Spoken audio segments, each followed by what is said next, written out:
everyone with an interest in NASH, or more broadly fatty liver disease? Surf's Up, Season 4, Episode 28 of Surfing the NASH Tsunami. Our first episode out of 198 that is not about fatty liver disease starts now. This week on Surfing the NASH Tsunami. It is unimaginably barbaric situation that is happening to a nation in the 21st century. Unimaginable. You cannot offer a hepatitis C test to a person who is escaping shelling or who has no place where to stay or what to eat. We are fighting for our future. We are fighting for our tomorrow. And this is the fight that cannot be lost.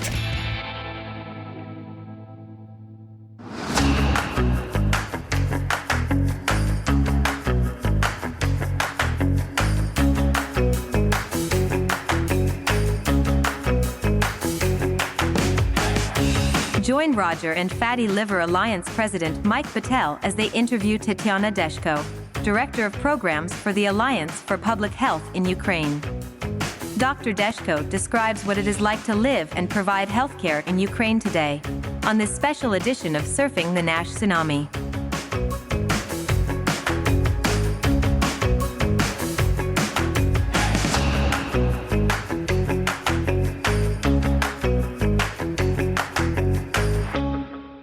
Okay, so you might ask, why would we do an episode on this podcast that's not about fatty liver disease?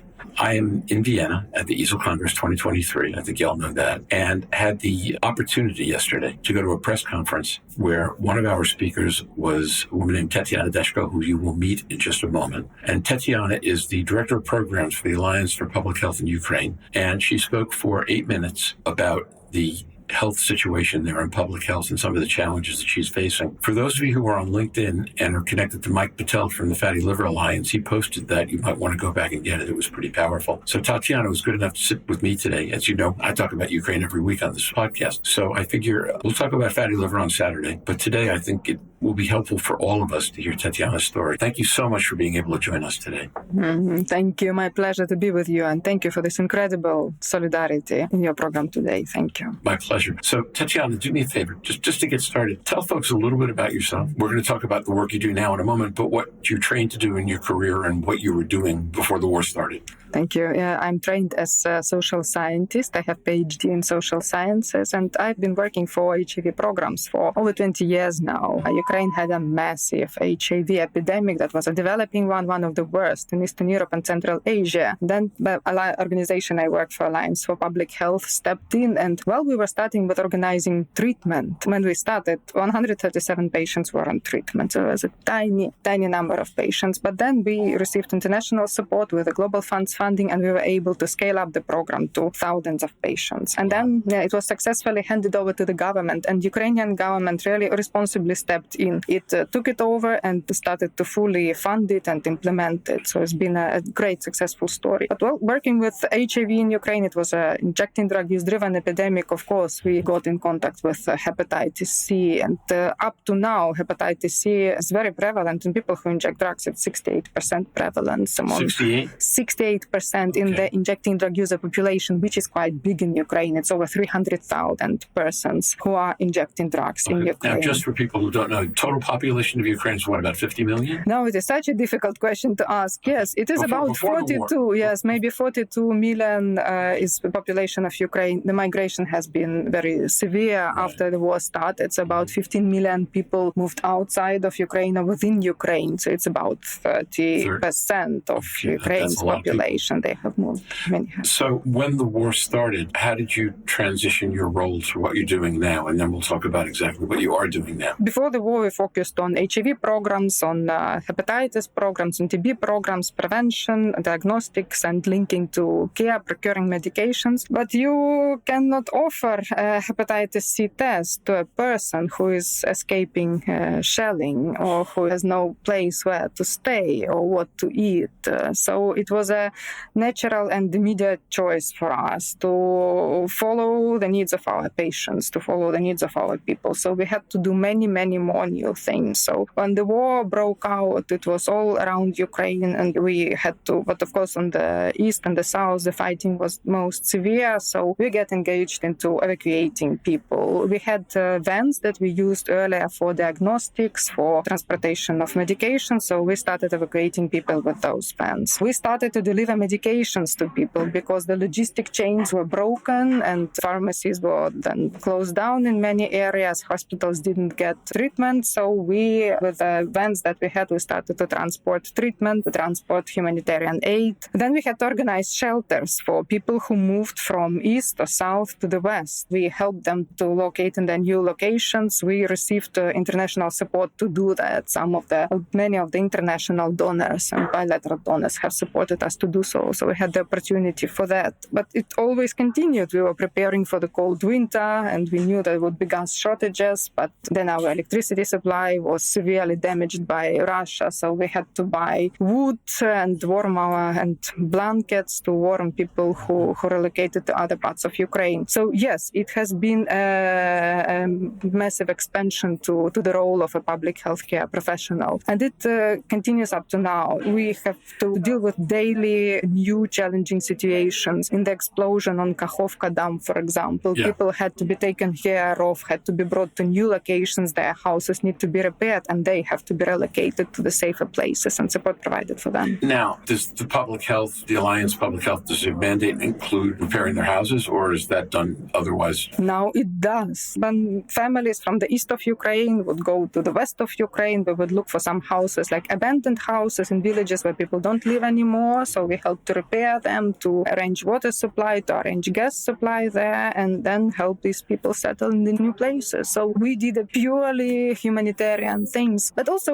alongside with continuing our major focus. Of course, it was critical to sustain our HIV programs, our hepatitis programs, so we had to rearrange. We had to organize testing and treatment in the territories which are very close to the front line. So we arranged for mobile clinics, the ones that we have, to actually go to these very close to the frontline territories or the occupied territories and provide the necessary support there. Well, doctors had to wear bulletproof vests, they had to put on casks, they had to be trained on the risks of mined territories, and we always were very cautious about this situation, because in the beginning of the war it was a very sad situation. When our partner organization, they were delivering antiretroviral medications to the north of Ukraine, and then the van was hit by shelling and all of the people that were in the van were killed. So we always knew that it's a very big responsibility. So we always coordinated with the local military administrations, with the local administration, so that people are safe. And now when the van comes to the territory like that, they come to, some of the areas are severely hit by shelling, the houses standing without roofs. So they come to maybe to a square in a village like that, and it seems like there is no one there, but then after 5-10 minutes, people start coming from almost nowhere. And most often these are older people, the ones for whom it's very difficult to move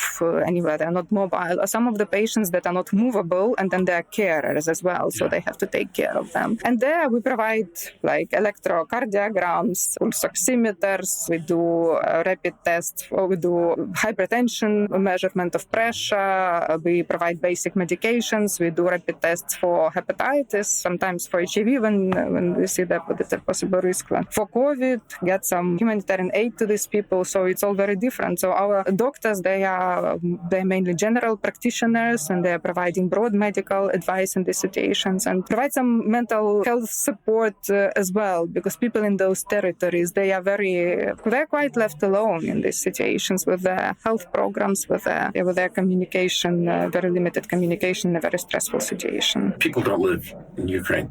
Can you paint them a picture of what your typical day looks like right now? I understand the idea because there is no typical day, but what a day might look like. Well, it is unimaginably barbaric situation that is happening to a nation in the 21st century, unimaginable. And the people have to be taking guns to fight for their lives. There are many colleagues and there are friends who are fighting on the front lines and who are losing their lives. Daily, people are living with almost anything that can happen any day. It is an anticipation of a tragedy that can happen in the next minute. A lot of shelling is happening across all Ukrainian major cities. In May, especially when counteroffensive started more actively, we've seen a lot of attacks happening on Kiev. Kiev was primarily targeted. I'm based in Kiev, and every night it would start with air raid siren, and then you hear the fighter jets flying, and you hear the explosions, and it gets as far as you can get. And sometimes you would go to a shelter, sometimes you would not go to a shelter, but it really, it is a very, very stressful experience. And then you have to be prepared for whatever happens. We have lived through the 24th of February when actually, you would have to, we knew that the tanks were coming from Belarus, from the north of Kiev. They were approaching Kiev, and the Russian army came as close as 15 kilometers to where my apartment is. They have captured those territories. And what would you take with you if you had maybe half an hour to pack into your backpack? You have one backpack to take with you. You have a half an hour. And by the way, it might be dark. Yeah. And this backpack is still in my head, every day. I'm still thinking of what kind of backpack it may be in case shelling starts again. And you have to be thinking about the people close to you, my elderly parents. So definitely they had to be moved, evacuated to other places. And for elderly people, that is an incredibly difficult, incredibly tragic situation. I think this story has not yet been told about how many elderly Ukrainians have died on their way during evacuation, or these people who have stayed in the occupied territories, who have died, those people who are in the occupied territories, but again now lacking any services, any support. This is a very, very dramatic experience, unimaginably. You are expecting a tragedy to happen any moment. First of all, you talked about having had a drug addiction problem before this. Are addictions worse now? Well, with addictions, Ukraine still has a significant injecting drug use population, over 300,000 people injecting drugs. Situation with HIV has become a little bit better because of the massive HIV testing and treatment program. Most of people who are aware of HIV status are on treatment. For hepatitis C, situation is very different. So for hepatitis C, about 1.3 million Ukrainians are estimated to have hepatitis C. It is about 5% of the adult population before the war. And unfortunately, only 100,000 of them are in contact with a medical facility. So just like 1 in 10 Ukrainian knows that he is hepatitis C positive. There has been some treatment organized as a co-infection for HIV or for tuberculosis. For example, Alliance for Public Health, we've been organizing these treatments for co-infected patients. They've been going really successfully. People are really committed to treatment, and they see it as a real privilege to receive it. And treatment success rates are very, very high. They're 96% even in the time of war. It has worked so well. But there is no major national program related to hepatitis C. There is no major response on hepatitis, which is so needed. And there is also no international donor who has stepped in earlier or is ready to step in now in the situation Ukraine is with hepatitis. And the situation clearly has become worse for various reasons. The injecting drug use has become more risky because people are less caring about what kind of injection they are using, what kind of syringe, whether they share it or not. It is far from being on the top of their priorities. So there are increased risks with this population. But also, for ordinary people, for disinfection purposes, or for dental clinics, we have had so many power cuts during winter, and I'm afraid that the sterilization standards have become much lower than normally, maybe in some cases. So we may see new cases of hepatitis C in these groups, but also military personnel. I do not have the statistics to share, but our anticipation is that there are many new infections happening because of a blood-to-blood contact on the battlefield and during transportation from the battlefield.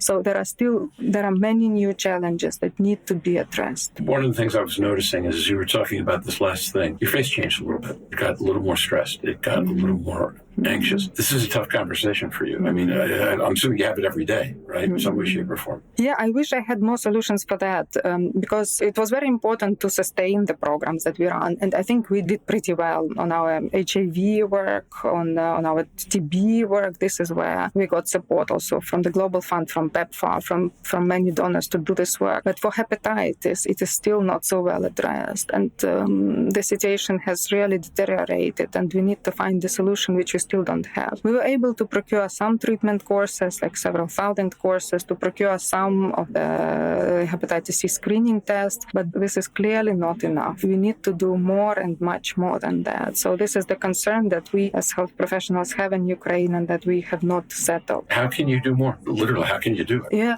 well, massive screening program for hepatitis C among these groups, people who inject drugs, among the military, alongside with access to treatment, alongside with medications to be provided. If you could access everybody, do you have enough medication to treat them? We don't have. Ukrainian budget, 60% of national budget of Ukraine is war budget. Well, it has to So the government is not really procuring much medication.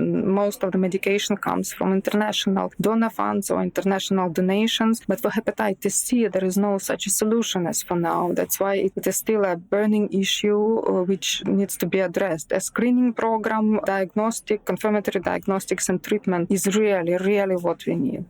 Do people who are not in the public health system, are they aware and do they think about the public health issues, or are they so stressed with day-to-day life that this doesn't make it into their brains? They are prioritizing health, well, not completely, but very significantly. For us, it is one of the major challenges to maintain the contact with the patient, to make sure that he is receiving the treatment, to make sure that he is taking care of himself, more broadly of his health. Even when we come to these occupied territories with a rapid test for hepatitis C, and we invite people to get tested, they say, well, no, I don't care, I don't need it, what do I do with it? So then it's very good when we have humanitarian aid with us, so we start the conversation, we offer some of the hygiene packages, some other things, and then the doctors try to really offer the person to go through the testing. So much more effort has to be made by a medical professional, by a public healthcare profession to bring the person into a healthier behavior style. And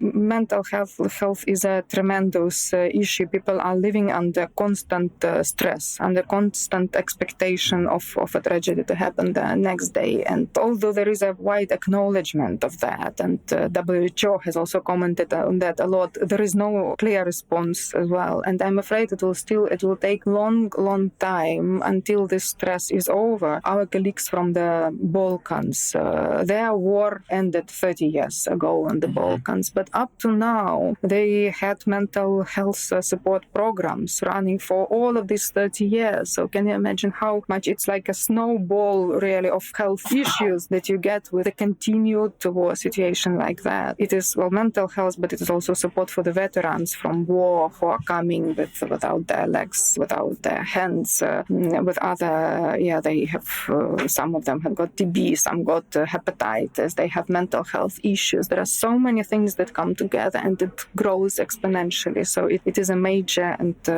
growing public health issue. But Ukrainian community and Ukrainian healthcare communities and professionals, they have been mobilized and they have been so dedicated to support Ukraine in this very challenging situation. It's been tremendous effort and dedication, and it continues to now. People are ready to do whatever they can to support their close ones, to support other Ukrainians. And I'm sure this is the victorious path that we as health professionals and we as Ukrainians are taking. We will win this war, and it will be a prospering and bright Ukraine. Just might take a little bit of time to get there. Yes, it's important to think about it already now, and to think about it as not only rebuilding Ukraine, but really reinventing Ukraine. Just these days, the conference is happening in London to speak about how to make Ukraine recover. I think it's so important that we really imagine it as creating a new public health, which is using the latest health technology, which is very cost efficient, which is very patient-oriented. We started to do some telemedicine during war times when migration was occurring, so we should rely more on what technology is offering us. We are now developing virtual outreach worker to provide advice on HIV and hepatitis C. So again, to reduce our cost and to use artificial intelligence to be able to generate advice in whatever situation the person is, of using the better medical drugs that are available or long-acting agents. For example, with the PEPFAR is procuring for Ukraine a long-acting HIV prevention medication, cabotegravir. So you don't have to take it daily, but you can take it once a month. Okay. So really having access and having the mindset for these strong and innovative technological solutions, this is something that Ukraine has to start doing now. What are the challenges that you feel you're having particular success meeting, and what are some of the ones that you wish you could do a lot better with? Doing more of telemedicine, online, distant counseling, sending medications, multi-month dispensing, sending them by post. All these things have really worked well. We have started some of this work in COVID. We continued it now, and I think this is something that should be sustained. We should really use the modern communication means more. We should use artificial intelligence more. This is something that we have started, and we definitely need to do more. Where we would really like to expand is support to the deoccupied territories of Ukraine. 100,000 square kilometers of Ukrainian territory are occupied. It is about 20% of Ukrainian territory. And when Russian army leaves, there is very little left there. There are no healthcare facilities or close to. No, there are no medical doctors, and there is population with massive health problems. We've been arranging our vehicles, our vans to come to these territories to provide some basic medical aid, but we just have 6 operating there now. We could do many, many more. So we are now actively fundraising. We are looking for donor funding for more vans we could run, at least 10 more, because the need is really, really huge. So if people listening to this podcast wanted to send money or encourage their companies to send money, who would they get in touch with, and how would they do that? We have on our website a donation page. We have been collecting donations. We were able to procure some sanitary vehicles to work on the front lines. We have procured and handed over 2 of them already. So I would be happy to share the link to the page. When people visualize Ukraine, listeners, people who aren't in Ukraine, what do you want them to see? What do you want them to think about? It is a disastrous 21st century tragedy. When I approach Kiev when returning from a travel like that, back from 40 kilometers to 5 kilometers to Kiev, you can see broken houses on all sides. It's on one side or the other side. And this is something that always keep hurting me. It is so close. It was so close to Kiev. Incredible. At the same time, I also see how this is changing quickly. We can see how the new sidewalks are built, how quickly some of the houses that have been ruined are being rebuilt, and we can see our government making plans for a better city, for a more convenient city. And I always imagine my child, I would imagine my son in a bright and prosperous Ukraine, where he is standing strong and where he is enjoying a prosperous, a peaceful, a strong and a well-developed country that is a strong global membership. That's what I would want the world to see. And how old is he? He's 20. Is he fighting? No, he's not fighting. He's a student, okay. So students go to the universities. They can volunteer too, but yeah, he's a university student. Yeah. So, Mike Patel, as long as you're here with me, you have anything you want to ask Tetiana? I wanted to know, at the EASL event, at the end of the questions, I, like Roger said earlier, saw that emotion in your face and the pain that you're feeling for your family and your friends that are going through hell, really.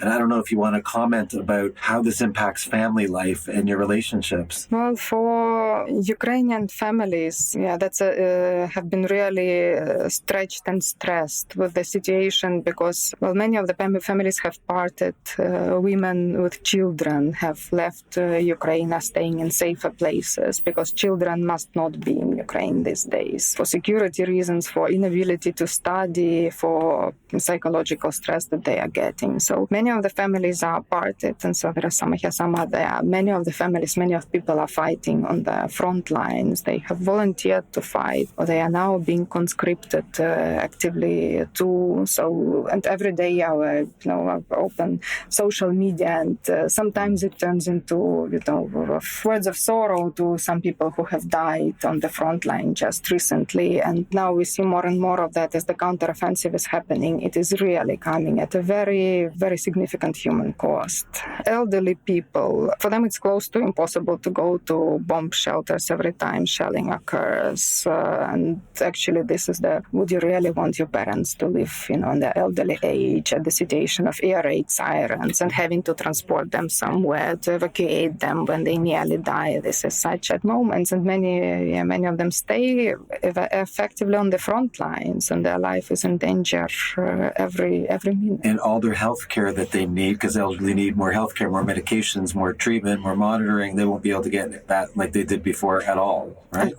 At all. On the front lines, at all. Even supply of basic pharmacy medications that you can get there, anti-cough treatment or whatever, headache, stomach. The pharmacies would, closest to the front line, would not actually organize it at all. So we are also trying to arrange delivery with our vans to some of those villages using the governmental program to at least provide some supply needed. Volunteers would sometimes organize it. Those who come to the front lines, they would bring some medications needed for people, but it is far from what people actually need.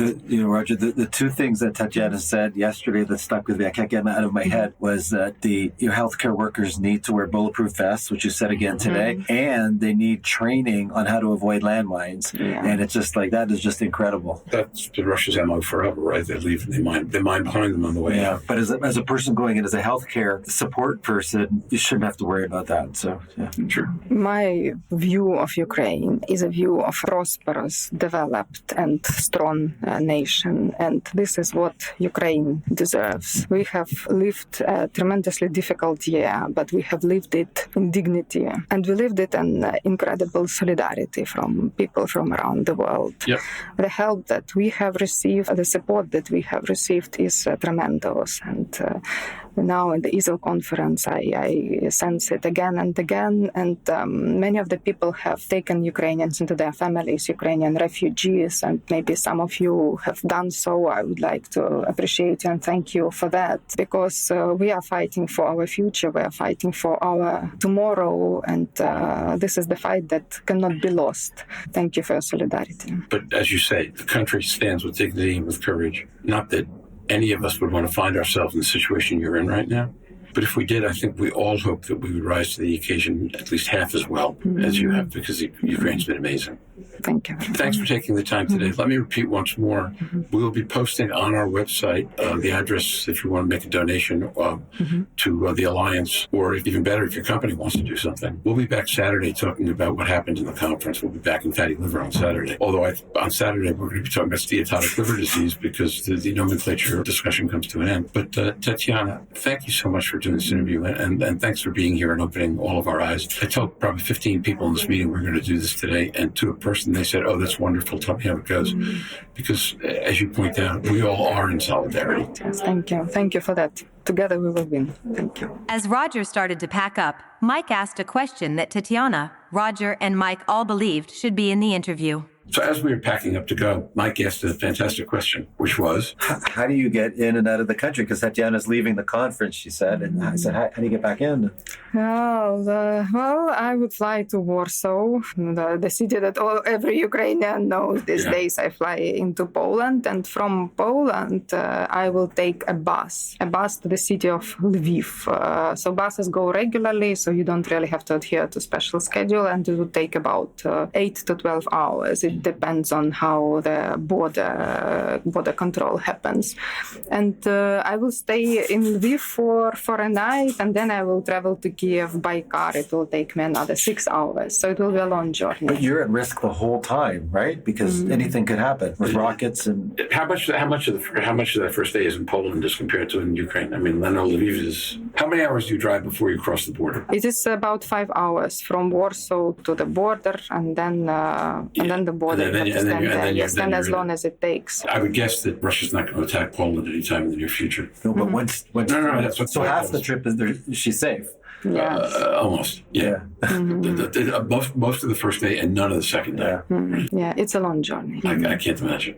Never know what's going to happen next. Yes, but I'm sure you will soon be taking a shorter journey to come to Ukraine to celebrate Ukrainian victory. So, well, we all have to do that. We all expect to do that.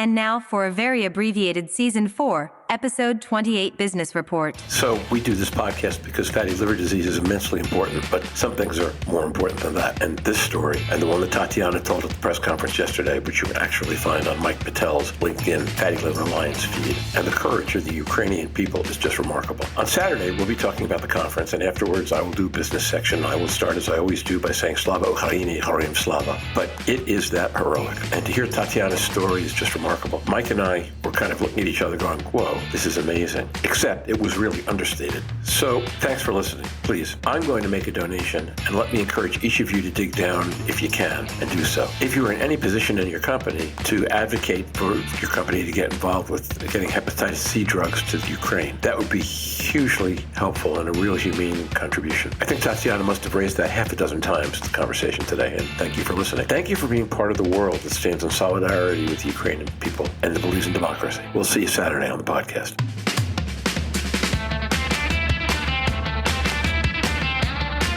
Have any questions for the surfers?